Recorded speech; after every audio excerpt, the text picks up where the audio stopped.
So I have the guitar maestro, the master himself, Davidson of Revocation. How are you, man? I'm doing great. So let's talk the Outer Ones. Mm-hmm. So you've always kind of had quite a fascination with Lovecraft and Lovecraftian ideas. Mm-hmm. Where did that initially stem from? I've just always liked sci-fi as a kid growing up. Like, I remember really loving the Alien series, being super into like John Carpenter's The Thing. So that whole kind of otherworldly alien civilizations, sci-fi horror always piqued my interest. I guess it was cool because it was always like sort of bigger than humanity itself, right?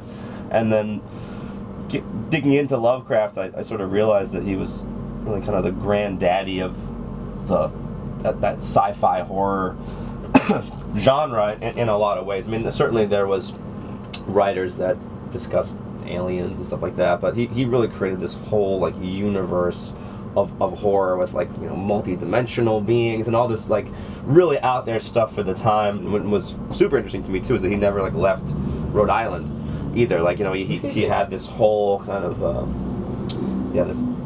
this crazy imagination that was just sort of, it wasn't really born from a ton of like world traveling or anything like that. It was just all like in his mind, which I thought was super interesting. In terms of how the Outer Ones sounds, for me, it sounds like the atmospheric elements of Deathless, the technicality of the self-titled record, and with the kind of songwriting of Great Is Our Sin. But what does it represent to you?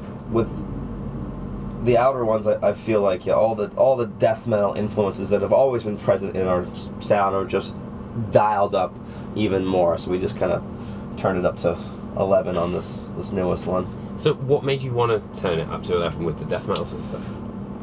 You know, I think we're just fans of the genre. I mean, on the Great Is Our Sin tour cycle, we did a lot of touring primarily with death metal bands. So we went up with Morbid Angel, we were out with Cannibal Corpse, we were out with Suffocation, all these great bands that we grew up listening to. And I think, you know, probably seeing those bands and playing with them night after night, you know, maybe had a little bit of an effect. And not that we needed to rekindle our love of death metal, but it was just like, it's cool to be inspired, you know, and seeing these bands that influence you every night and developing a camaraderie with them and just seeing like how they're still carrying the torch of death metal.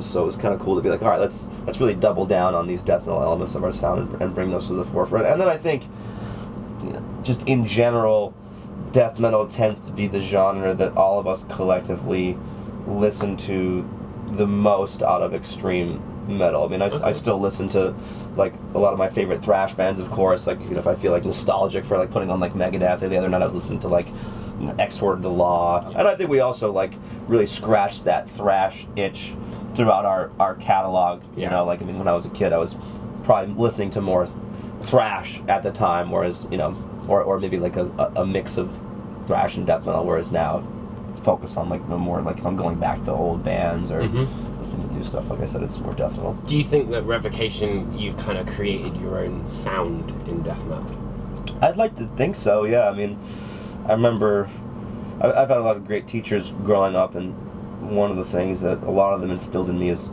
trying to find your own voice as an artist. So obviously we're all collections of the influences that are around us, whether they're, you know, musical or things that are happening in the world, right? I mean, everyone who's like an artist like taps into different sources of inspiration. But yeah, I always wanted to try to carve out our own sound, right, and make it so that it's kind of undeniable when you hear Revocation, whether it's the, you know, the riffs or the solos or like, you know, maybe like the vocal patterns. Like it, I think we're a band that's sort of hard to emulate, which I like. I like that we have a unique sound, you know. Yeah, I mean, it's really interesting because, you know, I think particularly in terms of lead playing, there's always these kind of like left turns midway through a solo. So for you, is that kind of like an active thing that you do, or is it part of an improv? Or? Yeah, so when I write solos, I mean, it all starts with a riff, right? So I kind of maybe analyze it a little bit just so I know what my options are as far as things that I can use over a particular riff. But really it just kind of comes, I think, from the heart when I'm playing. Like I'm trying to hear melodies. I'm improvising.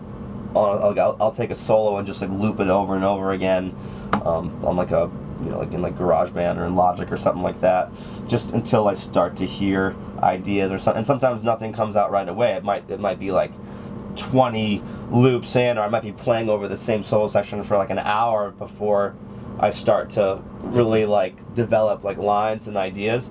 Or sometimes it happens like right away, where it's like, oh bam, like that's. Sometimes I feel like, on certain solos I hear it before I even play it. Really? Which is sometimes nice, because it's like the melody just like comes right out, right? Other times you kind of have to tease things out a bit more. You have to know, I think, when to strike while the iron's hot, and also when to maybe like take a back seat and let the ideas like come to you, so it's not sounding forced. In terms of the outer ones, as an album, does it follow a concept similar to Great Is Our Sin, how it was something that was laid out, or is it just quite individual stories kind of thing? Yeah, overall the concept is a Lovecraftian cosmic horror vibe, right? Not every single song adheres to that. Like Vanitas, for example, doesn't adhere to that. Blood Atonement doesn't adhere to that. But like in general, either the songs were inspired by specific Lovecraft stories, like for example, the opening track of Unworldly Origin, that's inspired by a story called Dreams in the Witch House. Track 2, That Which Consumes All Things, is inspired by one of Lovecraft's stories called The Color Out of Space. So there's certain songs that connect directly to stories, whereas like the title track was more kind of connects to Lovecraft's mythos in general. Okay. Like the entities of cosmic horror that he kind of created and is sort of alluded to and spoken about throughout several stories. That's kind of my ode to that, rather than a particular story. So finally, what's the next step, do you think, sonically, for Revocation? I don't know. I think that will probably be revealed throughout the writing process for the next record. I mean, we always have ideas that are kicking around. I've got like actually a bunch of songs in the works right now that I'm starting to formulate. I think we're certainly going to continue down this path that we're going on, but there's always going to be some twists and turns, and we want to try to excite ourselves, right? So, and bring in surprises that make us all go like, oh, cool! Like when I'm bringing a riff, I want like the other dudes in the band to be like, whoa, yeah, like so it's kind of like you want to get your friends stoked in the same way that when you were listening to records with your friends when you were like 15 years old, it's like, oh, listen to this riff, or like, oh, check out this part, and it's your buddy's air drumming along to it, right? Yeah. So I never want to lose that that spark, right? Okay. And I want to constantly try to reignite that spark with every record that we do, because I think music is a gift, and it brings, for as brutal as a genre that we play and style is, it brings joy to a lot of people. And I think death metal, or whatever kind of genre of metal, has this wonderful kind of alchemy of like turning sort of negative